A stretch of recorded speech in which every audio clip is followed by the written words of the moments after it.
I respect that.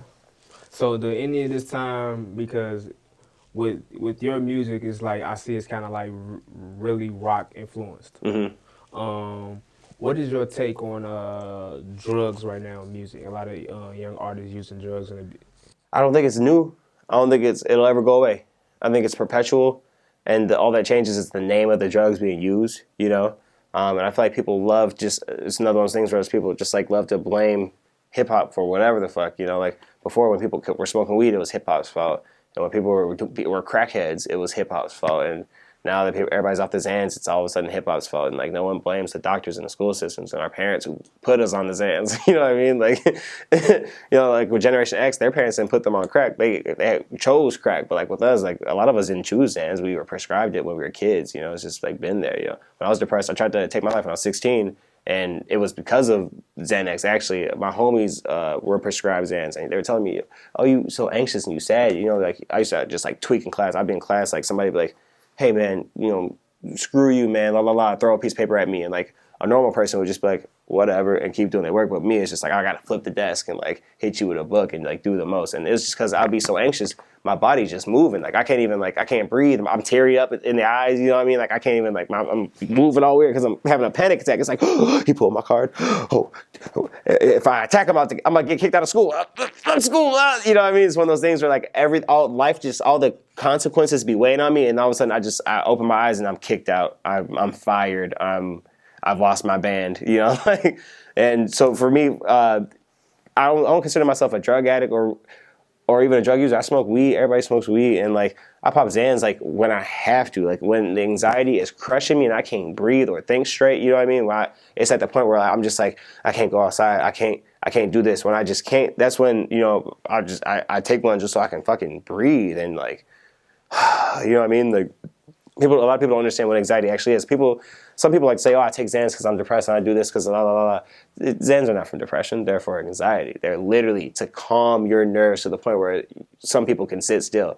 Now, like if you're just a normal person, you just pop in Xans, like it's just gonna slow you down to nothing. But for me, since I'm so hardwired, I just feel like everybody else. I can just sit down and just like express myself. Like even right now, I'm trying my hardest to talk slowly. I'm trying so hard to talk slow, and I'm probably talking fast as shit because I'm anxious as hell. And it's not like even a bad thing. Anxiety just happens regardless. But yeah, in hip hop in general, there are those kids who are just gonna do it because somebody else did it. Like I started drinking lean because Lil Wayne was drinking lean, but it's not Lil Wayne's fault. I would have seen it anyway. I would have experienced it anyway. But like since somebody that I looked up to was sipping that shit all the time, and he was always like so calm and collected, and he would just be freestyling songs. Like I remember this video of Lil Wayne in his hotel room. He had a briefcase, he opened it up, and it's like a little recording thing. He had his lean, and he just sipping it, freestyling. I'm like, damn, like that shit raw. Like that's how I be feeling like off like I used to drink when I was younger. We grew up in the same like generation. We a couple years apart. It was binge drinking growing up. What you got to the case, what you got to the Captain Moore. It's whatever.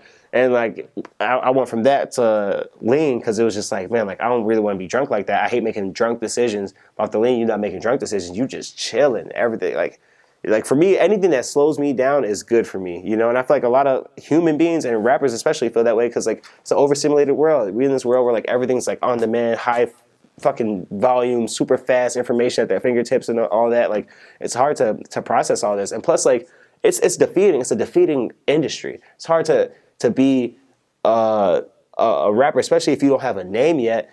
And you watching everybody else have shit. You watching niggas eat. You watching niggas flourish. And like this nigga says one word over and over, and like you can't rap as good as this nigga. Like you might look at a Kendrick and become discouraged, and then you're like, all right, I'm gonna dumb my shit down. And then you look at a Lil Pump and it's like, damn, I can't dumb my shit to that level. Like I don't even know how to even do that. Like there's technique to it. You know what I mean? Like, and it's hard to find where you are. And like you on Twitter watching the world go by, like motherfuckers be sad. You don't have shit, and then you gotta possibly go to your job if you got one, or you go back to your hustle if you got one, and that shit probably ain't working, and that shit probably ain't working because that's why you doing the rap shit to begin with. It's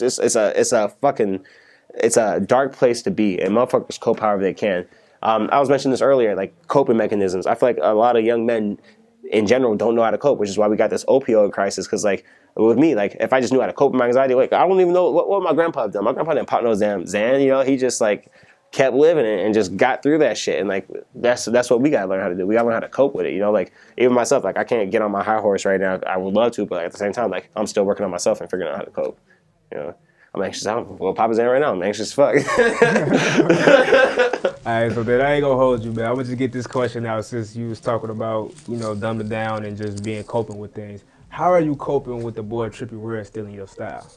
Man, it honestly, at first, I was like, oh, that's so dope. Like, my style is finally hot. Like, nice. Like, this is like the fourth kid. Like, he's doing it. It's just blatant. Like, awesome. It's my time.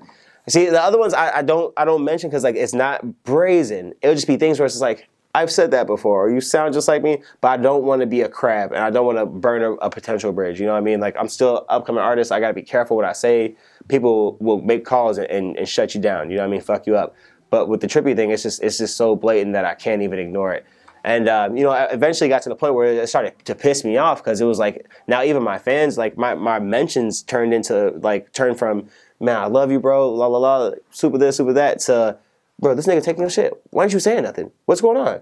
Why aren't you saying nothing? To like, well, I guess Supa Bwe is just like okay with it, and like it was just I just had to address it, and I'm trying to figure out how to. I still don't know what I'm going to do, bro. Like this is such a difficult question. It's one of those things where like there's 1 minute where I'm just like, man, fuck this nigga, bro. Like if he ever comes to Chicago, I'm on that with his ass. And then there's a part of me that's just like, bro, you grown as hell. Like you on that? You 28, he 18. I'm like literally 10 years older than this kid. You know what I mean? Like I should just be like humble and appreciative that he even like like I don't know that anybody, not him, anybody cares enough to even like emulate. Emulation is like the greatest form of flattery. So it's just like I just gotta. I'm still not finally dead all the way in my head. I still gotta kill myself, my ego, and this is an excellent exercise. It's just a test. Like if God is real, He's testing the shit out of me right now. Like that shit. It's terrible. It's terrible to watch something that you cultivated for 10 years and got shit on about just like fucking like take flight and you get no credit for it. It's not a happy feeling, but it is what it is. I deal with it. I'll cope.